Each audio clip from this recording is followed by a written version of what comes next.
Morning news కి స్వాగతం. పత్రికల్లోని ముఖ్యాంశాలు చూద్దాం.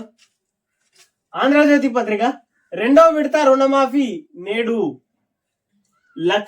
లక్షన్నర మధ్య ఉన్న మొత్తాలు మాఫీ. 7 లక్షల మంది రైతులకు ప్రయోజనం.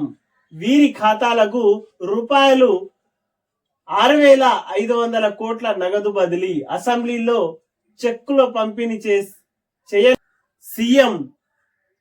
జిల్లాల్లో కలెక్టర్ల ఆధ్వర్యంలో చెక్కుల పంపిణీ. మధ్యాహ్నం 12 గంటల తర్వాత నిధులు జమ అంటూ వార్త. మొత్తం మీద మాటిచ్చినటువంటి కాంగ్రెస్ పార్టీ తన మాటని నిలుపుకుంటుందని చెప్పుకోవచ్చు.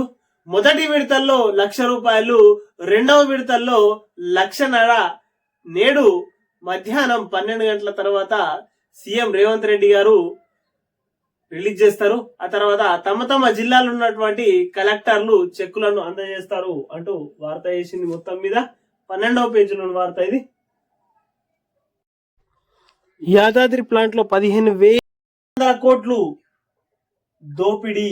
భద్రాద్రి ప్లాంట్ లో 2,500 కోట్లు మింగిందెవరో అంటూ రేవంత్ రెడ్డి గారు నిన్న అసెంబ్లీలో బీఆర్ఎస్ పార్టీని సుక్కలు చూపెట్టిందని చెప్పుకోవచ్చు. మొత్తం మీద దొరికినందునే కమిషన్ ను రద్దు చేయాలంటున్నారు. సుప్రీంకోర్టు కమిషన్ ను కొనసాగించమని చెప్పింది. కమిషన్లకు కకృతి పడే ఇండియా బుల్ తో ఒప్పందం. బిహెచ్ఎల్ నుంచి బినామీలకు సబ్ కాంట్రాక్టులు. బీఆర్ఎస్ అబద్ధాలు ఆపకపోతే నిజాలు చెప్పుతా. శాసనసభలో ముఖ్యమంత్రి రేవంత్ రెడ్డి ధ్వజం. తక్కువ సమయంలో చేసేందుకే బెయిల్కు ఇచ్చాం. అదానికి ఇవ్వాలన్నది కాంగ్రెస్ ఆలోచన. జగదీష్ రెడ్డి. అసెంబ్లీ సాక్షిగా సీఎం రేవంత్ రెడ్డి అబద్ధాలు. హరీష్ రావు. 30,000 మంది టీచర్లతో 2న సీఎం సమావేశం. అమెరికాలోని ఎన్ఆర్ఐలతో 4న రేవంత్ రెడ్డి భేటీ. ప్రముఖ సంస్థలకు సినారే పేరు జయంతి సభల్లో సీఎం అంటూ వార్త తీసుకొని వచ్చింది. ఇక్కడ మొత్తం మీద అసెంబ్లీలో మాత్రం నిన్న సీఎం రేవంత్ రెడ్డి మాట్లాడితే బీఆర్ఎస్ పార్టీ వాళ్లకు ఎందుకో పొడుచుకొచ్చింది. నిన్న మొత్తం మీద సీఎం రేవంత్ రెడ్డి గారు అసెంబ్లీ సాక్షిగా బీఆర్ఎస్ పార్టీని కడిగి పడేసిరనే చెప్పుకోవచ్చు. 3 హత్యల్లో నిందితుడు. బంకుల్లో దొంగతనం కేసు ఉంది. జిల్లా నుంచి ఏడాది బహిష్కరించారు. జగదీష్ పై మంత్రి కోమటిరెడ్డి వ్యాఖ్యలు. నిన్న మొత్తం మీద ఉన్న ఇజ్జతి కాస్త జగదీష్ రెడ్డిది, కోమటిరెడ్డి వెంకటరెడ్డి ఉన్న ఇజ్జతిని మొత్తం తీసి పడేసిండు. సభకే రానప్పుడు ప్రతిపక్ష నేతగా ఎందుకు? విద్యుత్ రంగంపై బాధ్యత లేని నిర్ణయాలు. కేసీఆర్ పై రాజగోపాల్ రెడ్డి విమర్శలు. మీకు మేమేం తక్కువ? నాపై ఆరోపణలు రుజువు చేస్తే రాజీనామా. మంత్రి కోమటిరెడ్డికి జగదీష్ రెడ్డి సవాల్ అంటూ 13వ పేజీలో వార్త. అర్ధరాత్రి దాటిన అసెంబ్లీ.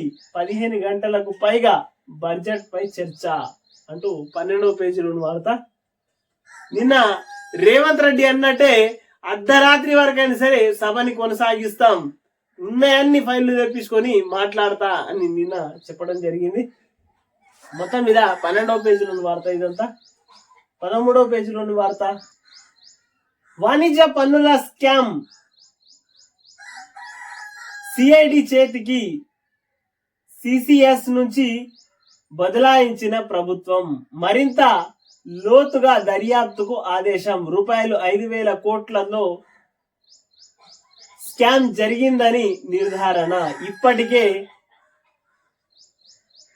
తేలింది. రూపాయలు 14,000 కోట్లు సోమేష్ చుట్టూ బిగుస్తున్న ఉచ్చు. మొత్తం మీద 100కు 100% సోమేష్ కుమార్ కు ఉచ్చు బిగించిందని చెప్పుకోవచ్చు. 14వ పేజీలోని వార్త. వయో పరిమితి పెంపు బిల్లులకు మోక్షం అంటూ వార్త వేసింది.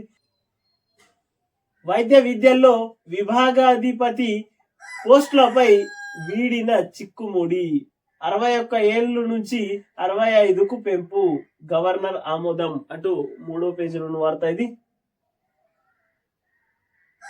నరకప్రాయ జీవితం, అలాగే పరీక్షలకు సిద్ధమవుతున్నాం. వర్షాకాలం నీరు నిలిచిపో, వాన నీటిలో మురుగు కలుస్తోంది, మౌలిక సౌకర్యాలు ఉండవు, ఇది అధికారుల నిర్లక్ష్యమే. సివిల్ అభ్యర్థుల మృతి నేపథ్యంలో సుప్రీంకోర్టు చీఫ్ జస్టిస్ ఢిల్లీ విద్యార్థి లేఖ. విచారణ కమిటీ ఏర్పాటు చేసిన కేంద్రం, 10 లక్షల పరిహారం. భవన యజమాని 5గురి అరెస్ట్. గ్యాస్ ఛాంబర్ల కోచింగ్ సెంటర్లు. ధన్ఖడ్ సివిల్ అభ్యర్థుల మృతిపై ఎంపీల ఆందోళన అంటూ 2వ పేజీలోని వార్త ఇది. మోదీ పద్మవ్యూహం భయోత్పాదతం అంటూ వార్త వేసుకొని వచ్చింది 2వ పేజీలోని వార్త ఇది. నితీష్ సర్కార్ కు సుప్రీంలోను నిరాశే అంటూ వార్త వేసింది 2వ పేజీలోని వార్త ఇది. మద్దతు ధరపై కాంగ్రెస్ మొసలి కన్నీరు అంటూ ఏపీలో పేదలకు జాక్పాట్ అంటూ 14వ పేజీలోని వార్త ఇది. సాగర్ దిశగా కృష్ణమ్మ, శ్రీశైలం 3 గేట్లు. దిగువ 1.62 లక్షల క్యూసెక్కుల ప్రవాహం. ఆల్మట్టి నుంచి శ్రీశైలం వరకు జలకళ. సాగర్ లో విద్యుత్ ఉత్పత్తి ప్రారంభం. భద్రాచలంలో 43 అడుగుల వద్ద ప్రవాహం అంటూ వార్త వేసుకొని వచ్చింది 3వ పేజీలోని వార్త ఇది. ప్రైవేట్ స్కూళ్ళకే మొగ్గు అంటూ వార్త.